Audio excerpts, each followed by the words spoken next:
The scent of roasted rosemary and garlic should have been comforting, but in my family's house, it was just the cloying perfume of another performance. We were gathered for one of my mother Helen's obligatory Sunday dinners, the air thick with the clinking of silverware and unspoken resentments. My sister, Cassidy, held court as usual, her voice a pitch too high as she described the new Italian marble countertop she was having installed. "It's a Calacatta gold," she announced to the table, but her eyes were fixed on me. "You wouldn't know anything about that, Sloane. It's for people who appreciate the finer things." I just kept cutting my roast chicken, my silence a well-practiced shield. But then I made a mistake. A fatal one. Trying to fill the awkward silence, trying, for the millionth time, to be helpful, I offered a piece of mild, practical advice. "That sounds lovely, Cass. Just make sure you get a lien waiver from the contractor before you pay the final invoice. It protects you." The temperature in the room dropped 10 degrees. Cassidy's smile vanished, replaced by a venomous glare. "What would you know about money, Sloane?" she spat, her voice dripping with disdain. "You're just a data entry clerk who works from her sad little apartment. Don't you dare try to give me advice." Before I could form a reply, she was on her feet. She stormed around the table, her face a mask of fury. The world seemed to slow down. I saw her hand coming, but I was frozen. The crack of her palm against my cheek echoed in the sudden, deafening silence. My head snapped to the side, a sharp, ringing pain exploding in my ear. I looked at my parents. My father, Graham, stared down at his plate, meticulously cutting a green bean in half. My mother's lips were a thin, disapproving line, but her eyes were on Cassidy, not me. "Get out." Cassidy's voice was low and trembling with rage. She grabbed my arm, her nails digging into my skin, and hauled me from my chair. She was stronger than she looked. She dragged me through the living room, past the family photos where she was always smiling brightest, and shoved me towards the front door. I stumbled, catching myself on the doorframe. "Get out of my house," she screamed, the words a physical blow. She shoved me again, hard, sending me stumbling into the cold night air. The heavy oak door slammed shut, the final click of the lock sealing my fate. Through the frosted glass, I could see their silhouettes. They simply turned and walked back toward the dining room. Back to their dinner. The sting on my cheek was a hot, pulsing beacon of shame. I sat in my 10-year-old Honda, the engine humming quietly in the dark, and just stared at the house. It wasn't the slap that broke me. It was the silence that followed. The complete and utter void of support. The drive back to my apartment became a journey through my own personal museum of pain, each memory a carefully curated exhibit of my worthlessness in their eyes. The first exhibit was from my 18th birthday. I'd just received a letter confirming I'd won a prestigious academic scholarship to a state university. It wasn't a full ride, but it was enough to make a difference, a validation of years of late nights and hard work. I remember running into the kitchen, the letter clutched in my hand like a holy relic. My father glanced at it, a flicker of something unreadable in his eyes. "That's nice, dear," he'd said, before turning his attention back to the classifieds. "Helen, look at this. A 2008 convertible. Cassidy would love that for her 16th. They spent the rest of the evening debating the merits of leather versus cloth seats while my scholarship letter lay forgotten on the counter. Next, my mind drifted to a more recent display, the split screen of my life at 22. The memory was so vivid it felt like I was living it again. On one side of the screen, there I was in my tiny, bleak studio apartment. The air smelled of stale coffee and desperation. I was surviving on instant noodles, surrounded by towering stacks of books on financial algorithms and predictive market analysis. I was working 80-hour weeks, fueled by a burning, secret ambition, laying the groundwork for my proprietary analysis model. My bank account was perpetually hovering near zero. Then, I'd made the mistake of scrolling through social media. The other side of the screen lit up with Cassidy's life. A photo of her on a pristine white sand beach in Bali, a cocktail in her hand, her skin glowing. The trip, of course, was bankrolled by our parents. Her caption read, "Living my best life. #blessed #world traveler." I looked from her sun-drenched paradise to my own cramped, shadowed reality, and for the first time, I didn't feel envy. I felt a cold, hard resolve. I closed the app and went back to work. The final exhibit was the most painful. It wasn't an action, but a collection of words, overheard just 6 months ago. I'd come home to drop off a birthday gift for my dad. The back door was ajar, and I heard my mother's voice from the kitchen, talking to my Aunt Deirdre on the phone. Her tone was laced with a familiar, weary sigh. "Honestly, Dee, I don't know what we're going to do with Sloane. She's just not a go-getter like Cassidy. She's smart, I guess, but she has no ambition. It's embarrassing, really. Graham and I did everything for them, and one of them just refuses to launch. Embarrassing." That one word had lodged itself in my heart like a shard of glass.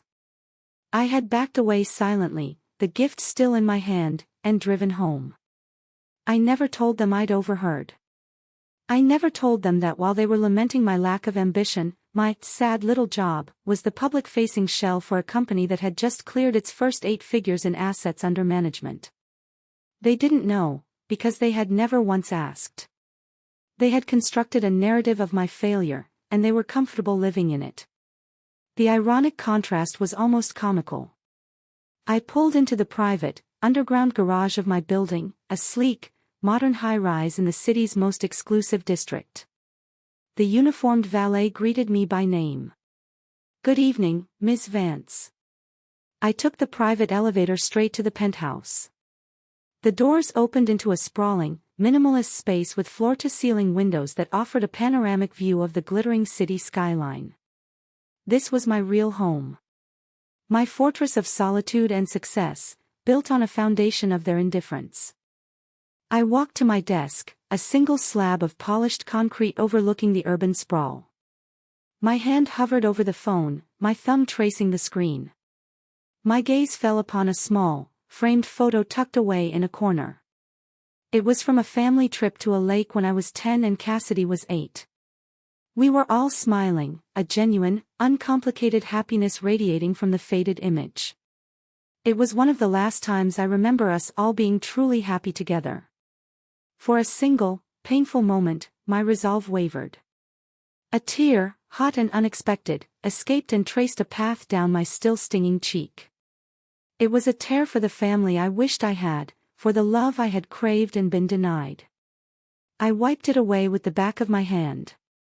My expression hardened in the reflection of the dark window. The grief was real, but so was the betrayal. That girl in the photo didn't deserve what happened tonight. I picked up the phone and dialed. It rang once. "David. Sloane. Is everything okay?" His voice was calm, professional, the one voice in the world I could count on. "Everything is fine," I said, my own voice a cold, flat line. "Execute the adverse clause on the Oakwood portfolio properties. Specifically, assets 17 and 21. No extensions. No negotiations. Begin proceedings immediately." There was a brief pause on the other end. "Understood, Sloane. Consider it done." I ended the call and stared out at the city I had quietly conquered. The game had changed. And they didn't even know they were playing. A week passed in deliberate, calculated silence. I muted their numbers, archiving the half-hearted texts from my mother and the accusatory ones from Aunt Deirdre. I immersed myself in my work, the world where I was not Sloane the failure, but Ms. Vance, the founder and CEO of Vance Capital Partners. On Tuesday, I was in the main boardroom, a cavernous space of glass and steel on the 48th floor. The city spread out beneath us like a circuit board. I was commanding a room of 10 seasoned executives, men twice my age, as we finalized the hostile takeover of a rival commercial real estate firm. The deal was worth $50 million. Their board is wavering, my CFO reported. They're asking for another 48 hours. I looked at the numbers on the screen, the complex dance of debt ratios and asset valuations. No, I said, my voice leaving no room for argument. The offer is final. They have until 5 p.m. today to accept, or we walk and I'll personally fund their most aggressive competitor. Make sure they understand that. My team nodded, a symphony of respect and efficiency. In this room, my word was law. Meanwhile, 40 miles away, in the bubble of suburban denial, Cassidy was having a very different kind of day. The mailman delivered a thick, intimidating envelope certified from a corporate law firm. It was a formal notice of default on her mortgage. She ripped it open, scanned the dense legal text with a dismissive air, and laughed. She took a picture of the bold, red, notice of default header and posted it to her private Instagram story. The caption, "Some idiot bank can't get their paperwork right LOL. #mortgage problems #send help." She thought it was a bureaucratic blunder, a hilarious inconvenience in her otherwise perfect life. She had no idea it was the first tremor of an earthquake that was about to swallow her whole. She couldn't possibly know that the idiot bank she was mocking no longer owned her debt. I did. The notice gave her 30 days to remedy the default. It was a legal formality. A courtesy I was not required to give, but one that my lawyer, David, insisted upon to make our case ironclad. 30 days. A clock had started ticking, and only I could hear it. The second tremor hit 3 days later. It landed on the welcome mat of my father's struggling accounting firm, located in a modest commercial building he'd been leasing for 20 years. It was another thick envelope, this one a notice of lease termination due to chronic late payments and violation of building covenants. The notice was brutal, citing specific dates of missed payments going back a year. It gave them 60 days to vacate the premises. This time, there was no laughter. Panic, cold and immediate, set in. My father, Graham, a man who prided himself on his meticulous nature, was aghast. He immediately called the building management company he'd dealt with for 2 decades. "There must be a mistake, Tom," he'd said, his voice strained.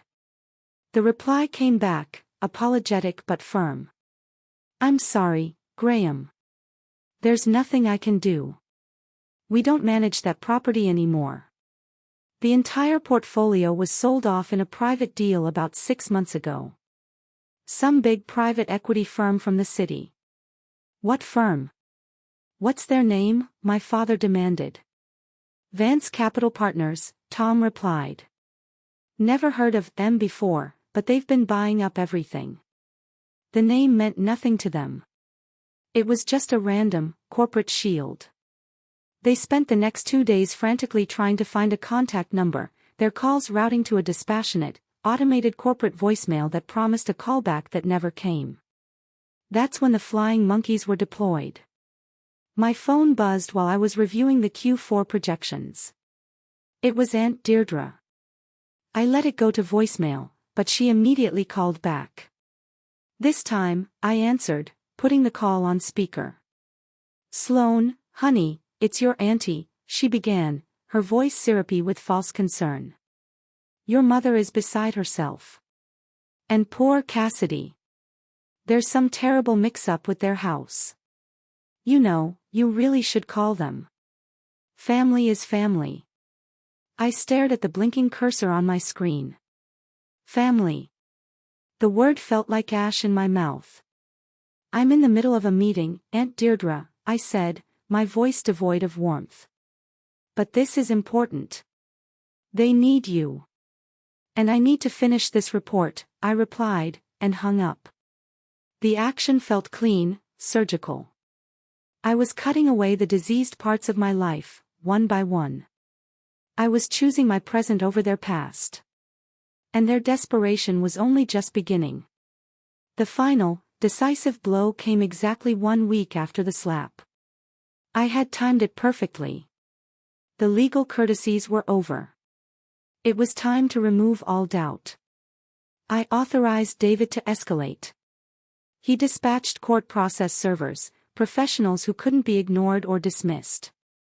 One arrived at Cassidy's doorstep as she was leaving for a yoga class.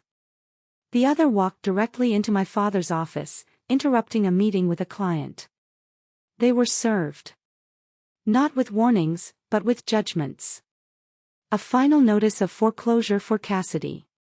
An immediate eviction order for my father's business. The language in these documents was not meant to be negotiated. It was the language of finality. They had 72 hours. Not to pay a past due amount, but to pay the entire outstanding balance on the mortgage and the full remainder of the commercial lease. An impossible, astronomical sum designed to be failed. After 72 hours, the properties would be seized and the occupants removed by county sheriffs. The fallout was instantaneous. It was an explosion. My phone, which had been quiet for 2 days, lit up like a Christmas tree in hell. It didn't just ring, it vibrated so violently on my desk it sounded like a trapped animal. Screen lighting up, MOM cell. Ignored. Vibration. MOM cell. Ignored. A text message bubble appears, Sloan, please answer. Another, this is a nightmare. It's all a mistake. Another, they're taking Cassidy's house. Another, your father's business is ruined. And then a string of them, so fast I couldn't read them. Please. We need you. You have to help us. 45 missed calls in 20 minutes. A flood of frantic, incoherent, and pathetic text messages. The chaos was a symphony of their world crumbling. And I was the conductor. If you're enjoying this story, do me a huge favor and hit that like button, subscribe to the channel, and let me know in the comments what city you're listening from. Every comment helps this story reach more people. Thanks so much. Now, back to the story. I let them stew in their self-inflicted panic for 3 hours. I watched the calls and texts roll in, each one a testament to their dawning horror. Finally, when the barrage slowed to a trickle of desperate, single-word messages, I responded. Not to a call, but to one of my mother's texts. My reply was simple, cold, and precise, lobby of my building. 8 p.m. Come alone. Of course, she didn't come alone. At 8 p.m. sharp, the glass doors of my building slid open and all 3 of them stumbled in. My father, Graham, his face a blotchy, furious red. My mother, Helen, her eyes puffy and wild with desperation. And Cassidy, her usual pristine facade completely shattered, her hair a mess and her face pale with shock. They looked small and insignificant in the cavernous marble lobby, like peasants who had wandered into a palace by mistake. They were not alone either. Standing beside me, calm and immaculate in a dark, tailored suit, was David Chen. His presence was a silent declaration, this was not a family meeting. This was a business transaction. My mother rushed forward, her hands outstretched. Sloan. Oh, thank God. You have to help us. There's been a terrible, terrible misunderstanding. You have to call them, tell them to stop. My father took a different approach, falling back on the only tool he had ever used with me, hollow, parental authority. Sloan, stop this foolishness, he boomed, his voice attempting a commanding tone that just sounded pathetic. Whatever game you're playing, it ends now. You will fix this. I remained silent.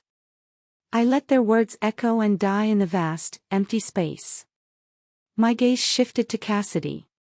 She had been quiet, trembling, but now her fear curdled back into her default setting, rage. She pointed a shaking finger at me. This is your fault, she shrieked, her voice cracking. Ever since that stupid dinner, everything has gone wrong. You cursed us. You're jealous of me, jealous of my life, and you did something to ruin it. You have to fix this. They're taking my house." Her final, desperate scream, "My house," hung in the air. It was the perfect cue. The very words that had started this all. I let the silence stretch, forcing them to marinate in her ugly, baseless accusation. I looked at each of them, my expression unreadable. Then, I gave David the slightest, almost imperceptible nod. David didn't say a word. He didn't present a tablet or a legal document. His move was far more elegant, far more damning. He reached into his leather briefcase and pulled out a single, beautifully printed corporate brochure. The paper was thick, glossy cardstock. The design was minimalist and screamed money. The cover read, in clean, silver font, "Vance Capital Partners, shaping the future of real estate." He stepped forward and handed it not to me, but to my father. Graham took it, his hands trembling slightly. He looked at the cover, a confused frown on his face. He flipped it open. The first page was a letter from the founder.